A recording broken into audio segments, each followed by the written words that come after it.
오늘은 이제 다니엘서 3장 16절에서 18절까지의 말씀을 가지고 회복의 조건이라는 제목으로 함께 하나님의 은혜 나누도록 하겠습니다. 이제 오늘 본문은 여러분들께서 잘 아시다시피 다니엘의 세 친구가 바벨론 왕이었던 느부갓네살의 명령에 의해서 이제 풀무불에 던져졌다가 다시 하나님의 보호하심 아래 털끝도 상하지 않고 있었던 모습 그대로 온전히 구원받아 나오게 되는 그러한 내용을 담고 있는 장입니다. 느부갓네살 왕이라고 하면 설교 때나 성경 공부 때나 많이 들어보셨던 왕이지요. 이 왕이 이제 바벨론의 통치자였는데, 바벨론이라고 오늘 본문에 이제 왕이라고 나옵니다만, 우리가 이제 알렉산더를 그냥 왕이다라고 이제 지칭하지 않고 알렉산더 대왕이다라고 하는 것처럼, 느부갓네살 왕은 그냥 어느 한 나라 군소 나라의 왕이 아니라 여러 컨티넨탈을 이제 거느리고 있는 그런 대륙을 정복한 대왕이었다라고 할 수가 있겠습니다. 근데 이 사람이 이제 오늘 우리가 읽은 3장 1절을 보니까 뭐라고 하냐면, 느부갓네살 왕이 본인의 세력 확장 및 정복을 기념하고 자신의 통치력을 이제 과시하기 위해서 신상을 세웠다라고 얘기를 합니다. 이게 두로 지방의 금으로 된 신상이었는데, 높이가 약 30m, 또 폭이 한 3m 정도 되는 어마어마한 이제 신상을 만들었다고 합니다. 30m라고 하면은 아파트 고층 한 중저층 정도 되는 높이거든. 꽤 높은 높이지요. 이제 거대한 신상을 금으로 만들어 놓고 이후에 많은 사람들을 모아놓고 낙성식이라고 하는 걸 열어서 여러 나라, 자기가 지배했었던 여러 나라 고위 관리들, 백성들, 관계된 사람들을 다 불러가지고 이 신상 앞에 와서 절하라 라고 이제 명령을 합니다. 그럼 누가 이걸 거부할 수 있겠어요? 대왕인데. 이걸 어떻게 거부하겠습니까? 이게 절대 복종해야지요. 이 당시 이제 바벨론 왕의 위세라고 하는 거는 요즘 정확하지는 않습니다만 미국 대통령, 그것도 미국 대통령도 그냥 어떤 아메리카 하나의 그게 아니라 북남미를 다 이제 통일한 그 정도의 아주 막강한 권력을 갖고 있었던 왕이었거든요. 근데 그 왕이 자신을 기념하게 하는 그 금으로 된 신상을 만들어서 여러 사람들을 불러 모으고 거기에 절을 하라고 했다라고 했을 때에도 그 절을 안 하면은 바로 옆에 풀무불에 던져서 죽게 한다라고 하니까 이건 절대 복종할 수밖에 없는 것이죠. 그래서 7절 말씀처럼 모든 백성과 나라들과 각 언어를 말하는 자들이 그 신상 앞에 나가서 절하는 모습을 볼 수가 있습니다.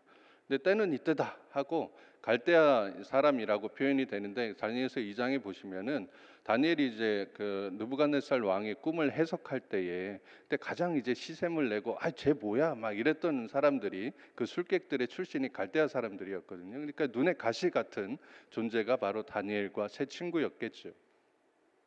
근데 이 사람들이 딱 보니까 다니엘의 그 세 친구가 그 느부갓네살을 기념하기 위해 만들어 놓은 그 금신상 앞에서 절하지 않는 모습을 보게 된 거예요.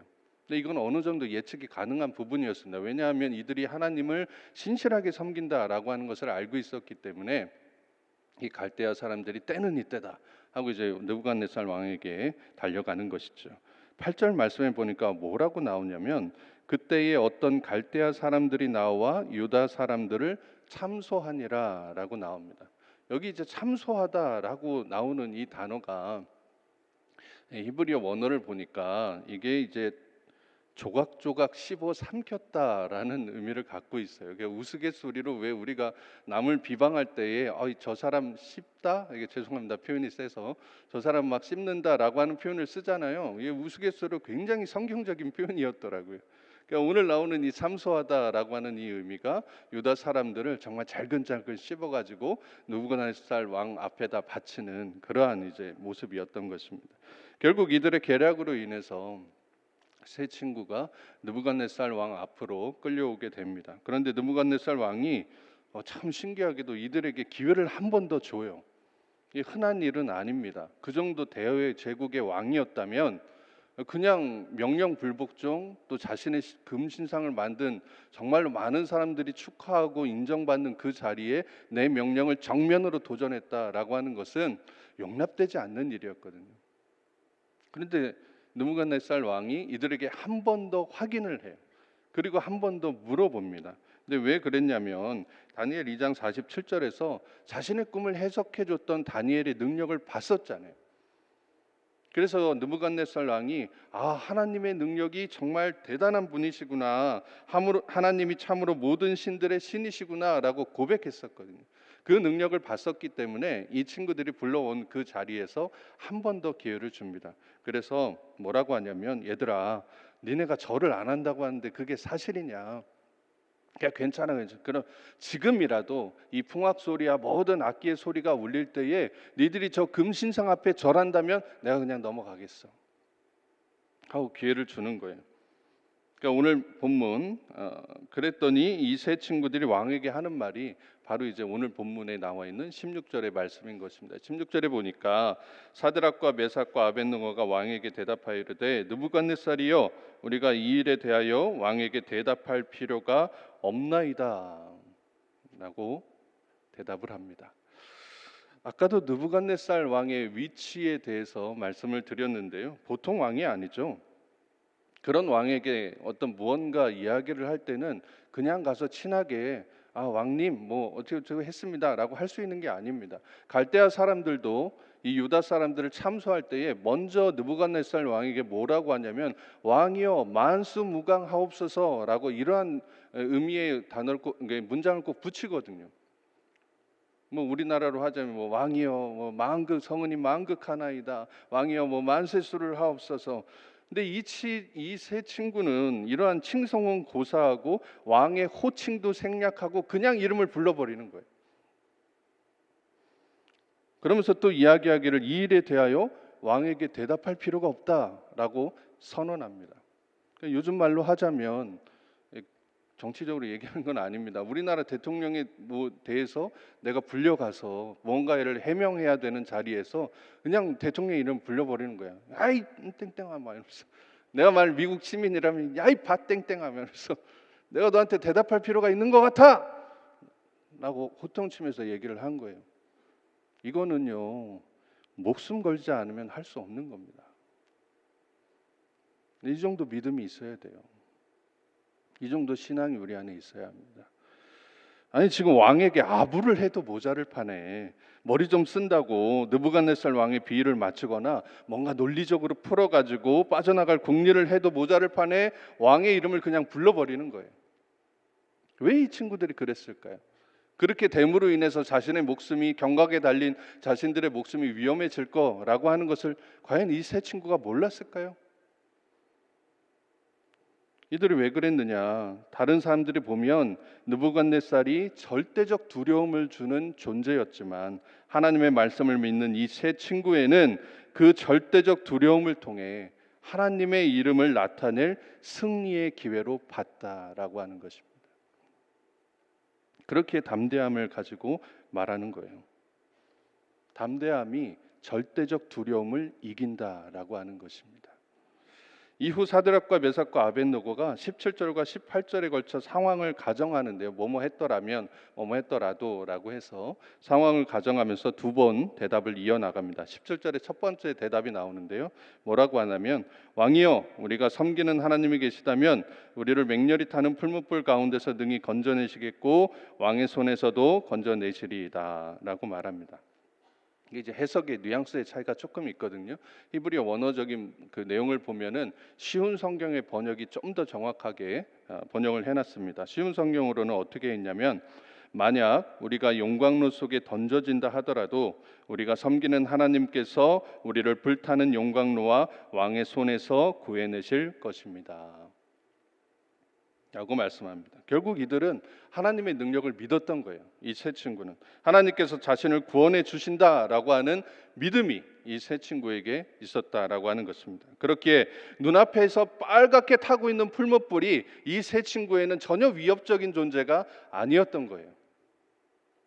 마가복음 4장에 보면 풍랑을 당한 제자들의 사건에 대한 이야기가 나옵니다. 이 본문의 주제가 무엇일까요? 예수님께서 바람을 꾸짖으셨다라고 하는 예수님의 권능을 나타내는 것일까요? 아니면 예수님께 급하게 다가와서 우리를 왜 이렇게 죽게 놔뒀냐고 꾸중하는 제자들의 잘못을 책망한 일일까요? 마가복음 4장 35절에 보면 이런 말씀이 나옵니다. 그날 저물 때에 제자들에게 이르시되 우리가 저편으로 건너가자 하시니 라고 나옵니다.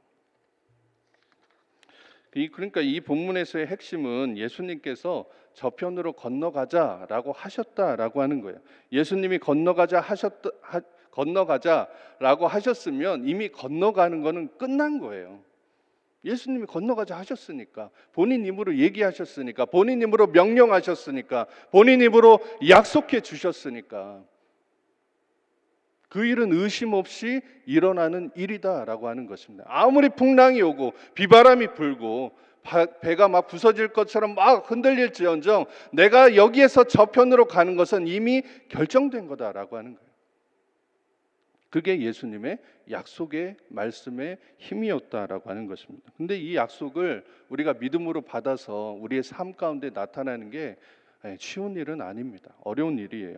제자들도 고물에서 주무시던 예수님께 달려가서 아까 예수님께서 여기에서 저쪽으로 건너가자라고 하셨던 그 말씀은 까맣게 잊어버리고 재촉하게 바빴습니다. 예수님 지금 주무실 때입니까? 우리가 이 풍랑 가운데 다 죽게 생겼는데 어찌하여 우리를 돌보지 않으십니까? 라고 예수님께 책망하는 거예요. 그러니까 예수님께서 이들에게 너희가 어찌 믿음이 없냐고 말씀하시는 그 이유가 바로 여기에 있습니다.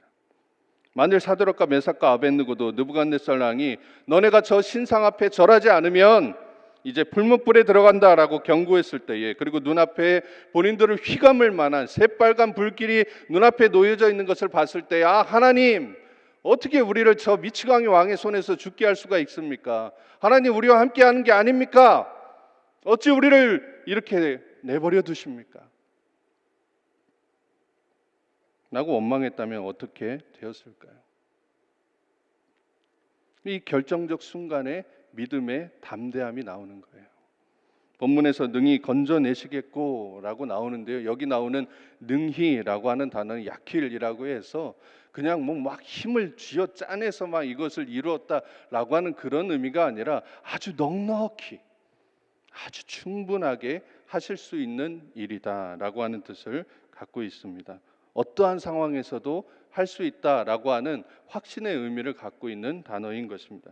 내 능력으로는 한없이 부족하지만 하나님께서 함께 하시면 가능하게 된다라고 하는 거예요. 내 지혜와 능력으로 나를 증명하는 게 아닙니다. 하나님의 능력으로 나를 증명하는 게 믿음입니다. 그래서 고린도전서 2장 5절에서 너희 믿음이 사람의 지혜에 있지 아니하고 다만 하나님의 능력에 있게 하려 하였노라라고 말씀합니다. 배를 뒤집으러 다가오는 거센 풍랑처럼 닿기만 해도 온몸이 타들할 듯한 새빨간 불문불처럼 우리가 어찌할 바를 모를 정도로 우리 앞에 거대하고 또 두려운 고난이 다가온다 할지라도 하나님을 믿고 하나님께서 막 어떤 능력을 쥐어짜내서 겨우겨우 우리를 구원해 주신다라고 하는 그러한 신앙이 아니라 하나님께서 이 모든 고난 가운데 개입하시고 능히 우리를 구원해 주시리라 그 믿는 그 담대함으로 하나님 앞에 우리의 삶을 맡기는 우리 모두가 되었으면 좋겠습니다. 18절에서 이제 한 번 더 대답을 하는데요, 좀 더 심각한 상황을 가정해서 세 친구가 이렇게 대답을 합니다. 뭐라고 하냐면 그렇게 하지 아니하실지라도 왕이여 우리가 왕의 신들을 섬기지도 아니하고 왕이 세우신 금신상에게 절하지도 아니할 줄을 아옵소서.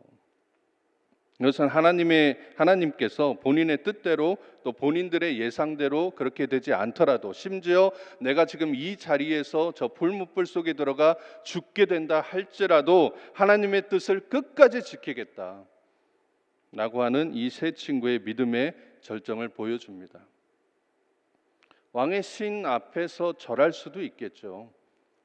그 금신상 앞에서 절하는 척하면서 그래도 내가 목숨을 부지해야 이 신앙의 길을 또 다른 사람들한테 또 전파할 수 있겠지라고 하면서 합리화를 할 수도 있겠습니다. 이것이 현명하고 지혜로운 길이다라고 여러 사람들이 생각할 수도 있습니다. 하지만 이 세 친구들은 그런 걸 다 벗어버리고 아예 선포해버리는 거예요.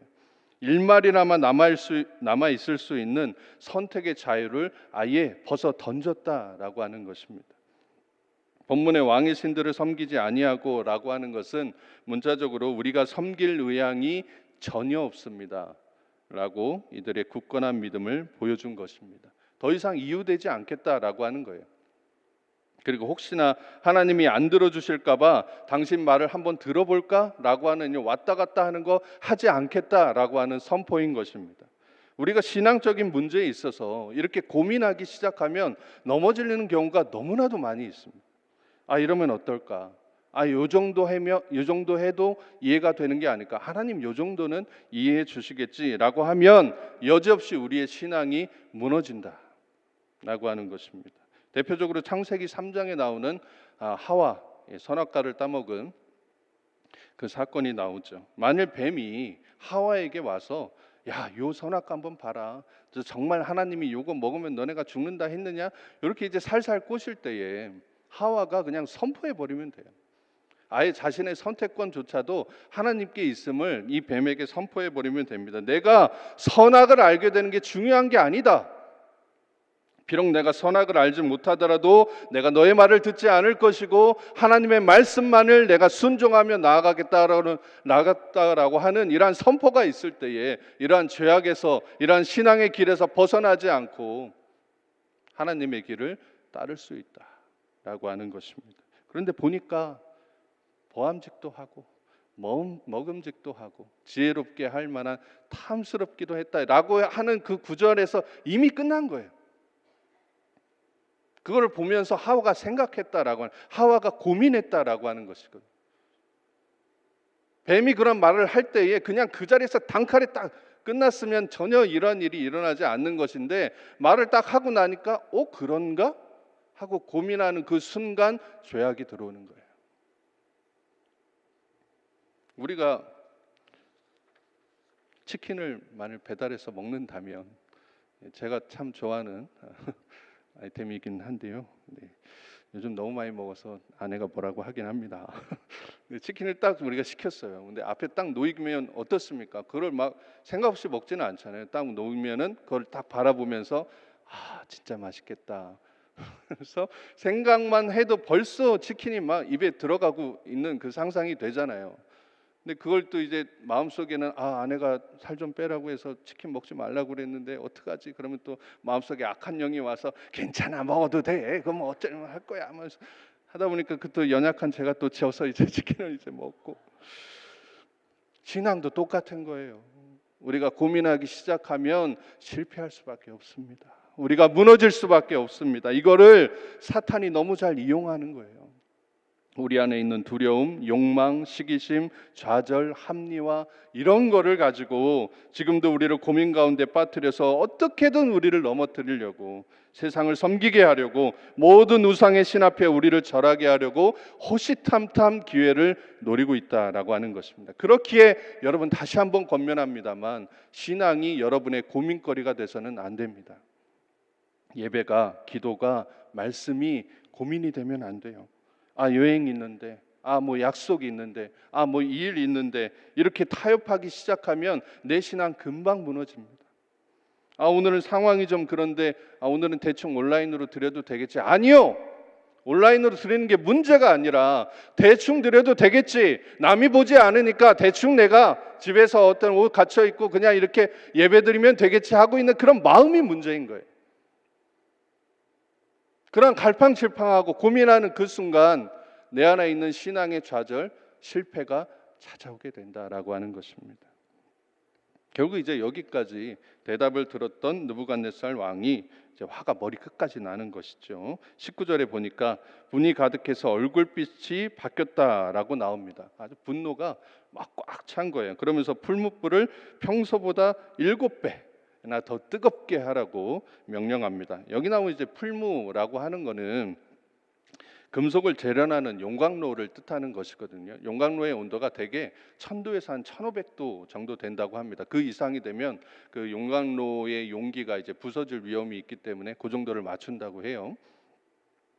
이걸 이제 7배나 뜨겁게 하라고 했으니까 뭐 상상이 가지 않는 온도다라고 생각할 수가 있겠습니다. 코로나를 겪으면서 아쉬운 점 중에 하나는 찜질방을 이제 마음 편하게 자주 갈 수 없다라는 점입니다. 이게 시원하게 땀 좀 흘리고 식혜와 또 구운 계란, 뭐 이걸 요즘 아이들 말로 국룰이라고 하더라고요. 근데 오늘 또 이제 동지인데 가서 뭐 팥죽을 이렇게 먹는다거나 하면서 몸을 좀 뜨뜻하게 지지면은 세상 부러울 게 없잖아요. 지금 벌써 우리 권사님들 눈빛이 맞아. 어제 갔어야 되는데 그런 눈빛인 것 같아요. 저도 어제 이 설교 준비하면서 한번 진짜 가고 싶다. 설교 원고 이제 수정 이제 작업하면서 찜질방 가서 한번 해볼까 막 그런 마음도 들더라고요. 근데 찜질방에 가면 불가마라고 하는 데가 있습니다. 여러분 혹시 가보셨는지 모르겠어요. 제가 경험했던 불가마는 최고 온도가 한 100도 정도가 되더라고요. 근데 굉장히 이제 옛날 일입니다. 그래서 제가 청년 때에 그 불가마 이제 찜질방을 갔었는데 입구를 천으로 이렇게 막아놨더라고요. 그래서 가장 뜨거운 불가마 방, 조금 덜 뜨거운 방, 아주 뭐 그냥 온순한 방, 이제 얼음 방 이런 식으로 이렇게 테마가 되어 있었습니다. 근데 이제 그래도 이제 젊은 또 청년이니까 치기 어린 마음에 불가마 정도야 내가 들어가서 땀 한번 쫙 흘리리라 하고 있어 이제 그 천으로 된 문을 딱 열었는데 열기가 확 하고 오는데 저는 모르겠어요. 그때 너무 젊어서 그런지 이거는 사람이 들어갈 때가 아니구나. 그래서 그게 얼마나 강렬했는지 그 온도 막 이게 이 열기가 지금까지도 기억이 나요. 그 세포 막 하나하나가 살아나는. 그런데 이 색 친구 앞에 놓여진 풀무불은 100도가 뭡니까? 그거보다 뭐 많게는 적게는 10배, 많게는 뭐 수십 배에 달하는 그 온도에 있는 풀무불에 이 새 친구를 집어넣어라라고 느부갓네살 왕이 명령했다라고 하는 거예요. 이 풀무불이 얼마나 뜨거웠는지 이 새 친구를 잡아 데리고 가던 그 군사들이 풀무불에 가기도 전에 다 죽어버립니다. 그 정도로 뜨거웠던 거예요. 이 뜨거운 불길 한가운데로 이 새 친구가 한가운데로 떨어집니다. 비명이 나오고 막 불길에 온몸이 타면서 으스러지는 그러한 모습을 기대했던 느부갓네살 왕이 희죽죽하면서 그 모습을 딱 바라보고 있는데 이상한 거예요. 이상해. 나는 분명히 3명을 집어넣었는데 1명이 더 있네. 그리고 그 사람이 나는 분명히 3명을 결박해서 넣었는데 그 마지막 사람은 손에 결박도 되지 않고 자유롭게 왔다 갔다 하고 있네. 그 풀무불 뜨거운 데서. 더 이상한 것은 그 모습을 본 느부갓네살 왕이 이제 너희들 나와봐라 뭔가 이상하다라고 하니까 그 사드락과 메삭과 아벳느고가 그 풀무불 한가운데서 걸어 나오는데 놀랄 노자예요. 아무런 해를 입지 않고 온전한 모습으로 터벅터벅 걸어 나오더라라고 하는 것입니다. 그래서 오늘 본문 27절에 총독과 지사와 행정관과 왕의 모사들이 모여 이 사람을 본즉 불이 능히 그들의 몸을 해하지 못하였고 머리털도 그을리지 아니하였고 겉옷빛도 변하지 아니하였고 불탄 냄새도 없었더라 라고 말씀합니다. 모든 사람들이 보고 있었어요. 느부갓네살 왕만 그 불길을 보면서 막 희죽죽 되는 게 아니었습니다. 참소했었던 그 갈대아 사람들도 얘 이제 쟤네 어떻게 되나 보자. 그렇게 니네가 하나님 믿고 떵떵거렸지 어떻게 역사하나 보자 라고 했는데 그 불무불 가운데서 이 3사람이 터벅터벅 걸어 나오는 거예요. 그 불길을 뚫고. 이게 마치 영화의 한 장면 같지 않습니까? 슬로우 화면으로 만일 본다면 진짜 충격이었을 것 같아요. 이 모습을 본 느부갓네살이 다시금 하나님을 찬송하고 각 나라에 우상 숭배를 하라고 낙성식을 했던 것을 오히려 뒤집어서 하나님께 경솔히 말하는 사람을 잡아들여라 라고 하는 모습으로 변하게 됩니다. 그러면서 이 새 친구를 바벨론에서 더욱더 높은 위치로 올려주게 됩니다. 사랑하는 안산자일의 모든 가족 여러분, 하나님께서 지금의 한국 교회를 또 우리 교회를 불무불의 불구덩이 속에서 터벅터벅 멀쩡히 걸어 나왔던 새 친구처럼 온전히 회복시켜 주실 줄로 믿습니다. 죽을지도 모르는 맹렬한 어둠의 불길 속에서도 나를, 내 가족을, 내 일터를 구원하여 주시사 온전히 회복시켜 주실 줄로 믿습니다. 아무리 세상의 교회를 비난하고 핍박한다 하여도 다시 세상이 주님의 이름을 찬송하고 교회를 더욱더 높은 자리로 온전히 회복시켜 주실 줄로 믿습니다. 이 회복에는 조건이 있어요. 오늘 본문에 사드락과 메삭, 아벳느고가 말한 것처럼 내 지혜와 요령이 아닌 하나님의 이름을 가지고 담대히 두려움에 맞서 나가야 합니다. 또 하나님께서 능히 하실 수 있음을 믿고 내 선택의 결과까지 모두 주님께 맡기는 절대적 순종으로 고난 한복판으로 나아가야 합니다. 그러할 때 우리 주님이 그 고난 한가운데서 머리털 하나 그을리지 않고 불탄 냄새조차 없는 온전한 모습으로 우리를 다시 회복시켜 주시리라 믿습니다. 여러분 너무 두려워하지 마세요. 하나님께서 지켜주십니다.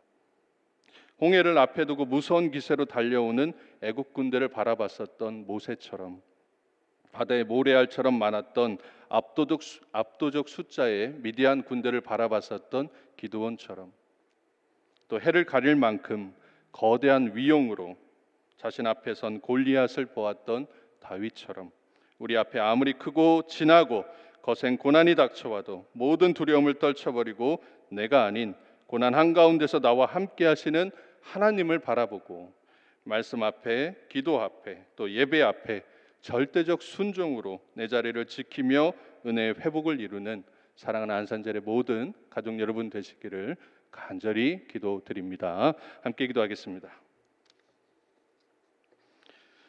우리의 삶을 지키시고 보호하시는 은혜의 하나님, 코로나를 겪으며 우리의 믿음은 한없이 약해지고 사탄의 유혹과 계략에 너무나 쉽게 넘어질 때가 많습니다.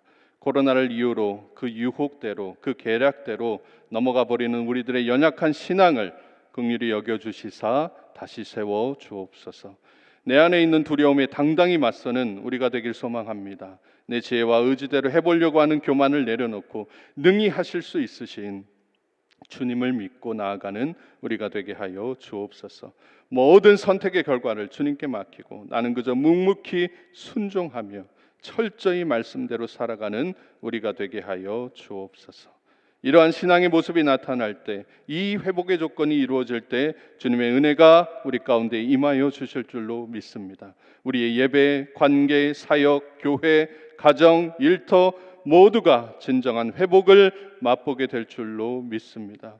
이 땅에 회복의 증거로 오신 예수 그리스도를 기억하며 우리의 믿음 위에 서서 날마다 은혜 가운데 승리하며 나아가는 우리 모두가 되게 하여 주옵소서. 우리의 구원자 되신 예수 그리스도의 이름으로 기도드리옵나이다. 아멘.